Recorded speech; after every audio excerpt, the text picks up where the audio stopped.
Kay Ms. Guo naman, although this might be hearsay for the committee, pero ako po personally, I hope you'd understand, di po ako naniniwala sa story na kayo po ay sa Tarlac from 0 to 38. Actually, Mr. Chair, can we ask the committee if naka-ready po yung photo? It was already shown before, pero yung class photo po ni Ms. Guo. Secretariat.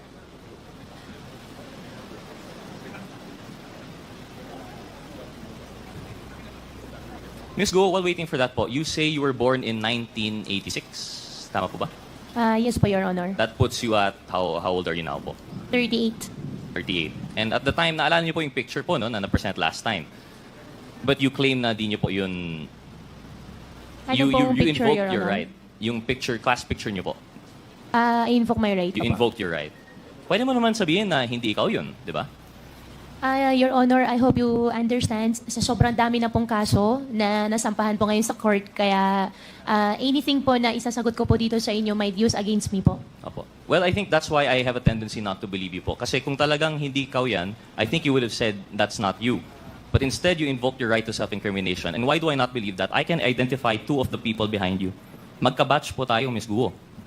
I know what year this was taken. And they have a description of you.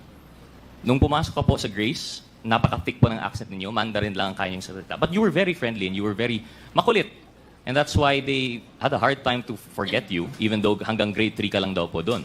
Now I know, like I said, that's hearsay as far as the committee is concerned kasi hindi naman nandito yung may personal knowledge doon. But when I was talking to that person with personal knowledge, na-convinced naman po ako and they've identified you. In fact, if you were 38 and this picture was 2001, you would have been 13, 14 po ba? Eh, kasing age mo naman yung mga 19, these people were born 91, 92. Kasize mo naman po, I don't think you're that much older than them. And that's why I really don't buy that story that you were born in 1986. And I don't buy the story that this is not you. In fact, they called you Ping. Ping po yung nickname niyo dito. But anyway, that's just to prove the point po, no? But what does that say about the testimony here before us? Thank you, Comsec, for the picture. Mentioned po, you lived in Tarlac for most of your life po. Tama po ba? Yes po, Mr. Chair. So, from age 0 to, you claim to be 38 po, no, Ms. Guo? From 0 to 38, talagang residence po ninyo is Tarlac. Yes po. Have you at any point in time found yourself in Binondo? Binondo, never naman po ako tumira sa Binondo. Never tumira. But you visited Binondo po ba? Yes po. For what purpose po kaya yan? Minsan mamasyal, minsan may bibilhin. Opo. Okay, so from there, would you have an idea of the circumstances surrounding the meeting of Miss Ong and your brother, si Wesley? Sorry po, one more time po. May idea po kayo kung paano nakilala si Wesley, si Miss Ong? Wala po, Mr. Chair. So sariling lakad niya po yun, yung sa Binondo, and then they met. Yes po. Okay.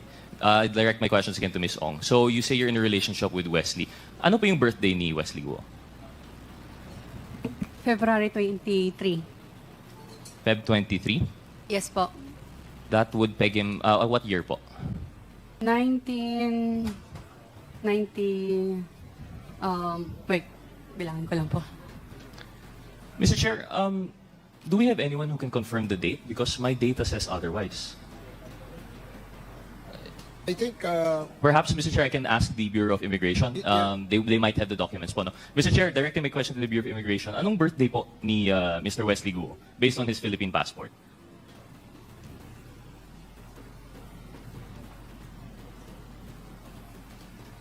Mr. Chair, good evening. Unfortunately, we don't have it, but I undertake to give it before the end of the session, sir. Okay, please can we confirm? Because as far as I understand, I've seen the picture of the passport and it said February 1.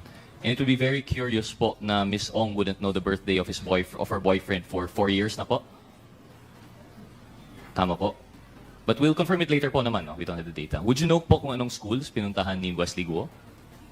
Boyfriend mo po of 4 years, hindi mo po alam kung anong schools pinuntahan niya? Hindi po, Mr. Chair. Isn't that curious? Di ka man lang na-curious kung saan po siya pumunta for schooling? Hindi po. So ano yung mga... What aspects of his life do you know about? Alam mo po ba kung ano yung hobbies niya? Maglaro po. Maglaro? Ng gamdam. Ng gam-gam? Ng Parang robot. robot? Yun lang po. And the nature of his work? Are you familiar po? No po. Hindi rin. So as supposedly a couple from 2020 or 2021, hindi mo po alam yung school niya, hindi mo po alam yung interest niya, and I'm pretty sure hindi mo alam yung birthday niya. So that's what I'm trying to point out here, Mr. Chair. I do not believe in the story that Miss Guo and Miss Ong know each other through the brother. In fact, I believe the matrix more, in which what binds them is their work relation through Mr. Duan Renwu and Mr. Xiang Ji. And in fact, if there's anything that I would change to the matrix, I would say that dapat si Duan Wenru and si Xiang Ji should be in the middle between the two, because he is the link that binds. Because, Mr. Chair, I'd like to ask again, between the two, between Baofu, which I think, Ms. Guo, ano po yung relation po natin sa Baofu? Your Honor, after po ako nag-divest, wala na po kami relationship. Oh, but prior po, you were an incorporator. Prior po, Baofu, landowner. Okay, landowner po tayo. So, Baofu, may link po tayo kay Ms. Guo. Kay Ms. Ong naman, admittedly, incorporator ng LS99 through Mr. Duan Renwu. So, we see, ito na po yung sinasabi ng matrix na parallel operation. We have here two owners of yung supposedly, yung land-owning corporation, which will eventually lend to the POGO, of which they are still actually a part of. Yung si Mr. Duan Renwu, if I remember, is ninong po ni Ms. Ong. Is that correct, Ms. Ong? Yes po, Mr. Chair. And admittedly, si Mr. Duan Renwu, kilala rin po ni Ms. Guo. Is that correct, Ms. Guo? Your Honor, nakilala ko po siya through Cassie Lee. Through Cassie, allegedly. You met Cassie through the boyfriend na hindi niya nga mabanggit kung anong school or anong birthday. But admittedly, you know si Mr. Duan Renwu, who you were seen together abroad when you escaped the Philippines. Is that correct, Mr. Chair? Mr. Chair, na-met ko po siya nung sinama po ni Cassie sa amin. Oh, pero kasama po ninyo abroad. Indonesia po ba yan or Malaysia? Hindi po kasama, na-met ko lang po siya dahil sinama po ni Cassie. Dahil doon. And Mr. Duan Renwu and Mr. Zhang Chen naman, paano mo po kilala, Ms. Guo? Siya po yung nag-arrange ng hotel nyo, di ba? Your Honor, hindi ko po kilala si Zhang Jie. Hindi nyo po kilala. Pero in-arrange lang po yung hotel nyo. Hindi po siya nag-arrange ng hotel namin, hindi ko po siya kilala. Hindi niyo po kilala. Okay, we'll come back to that. So, si Mr. Duan Renwu and si Xiang Che, na president of LS99, dito po natin nakikita in parallel po yung nangyayari sa kanila. And why I find it hard to believe, for example, yung kwento ni Ms. Ong, na kilala niya si Ms. Guo through the boyfriend, di naman lang masubstantiate, and puts into light every statement that you have made. Of course, aside from the statements made regarding the right against self-incrimination. But if we're talking po about everything she said, that she was in Tarlac for 30 years, that all of her life, or the fact po that she was not the person in the Bamban Resolution, this is going to be your testimony versus documentary evidence. Yung Bamban Resolution number 185 series of 2020, citing you as the applicant for Hongsheng Gaming, ano po yung sagot mo doon? You said you have no recollection at all kung paano na nasama yung pangalan po ninyo. Tama po ba yan, Mr. Chair?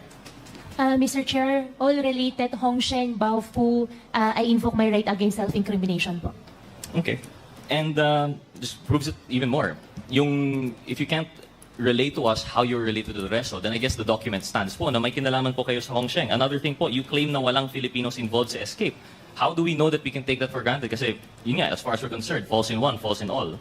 And then, of course, the allegations that 3.2 billion was transferred to Hongsheng through the partners mentioned earlier. And it's parallel also because I remember, if I'm not mistaken, Chair Dan Fernandez mentioned there was also a similar transfer going on between Mr. Duan Renwu and Ms. Cassandra Ong. So, we see nga po na talagang I think may basis yung matrix, talagang parallel yung operations, and I think that's as much as we can get from them. Baofu and Hongsheng versus Lucky South 99 and Whirlwind are two sides of the same coin. They're parallel operations held by a consistent cast of characters, and now that the Quadcom is digging deeper, we're now moving up the ladder. Unfortunately, I don't think we'll be able to get anything more from Ms. Ong and Ms. Guo, given that they have cases and they have repeatedly cited their right. They've repeatedly invoked the right against self-incrimination. So I think we have no choice but to move on with the matrix. So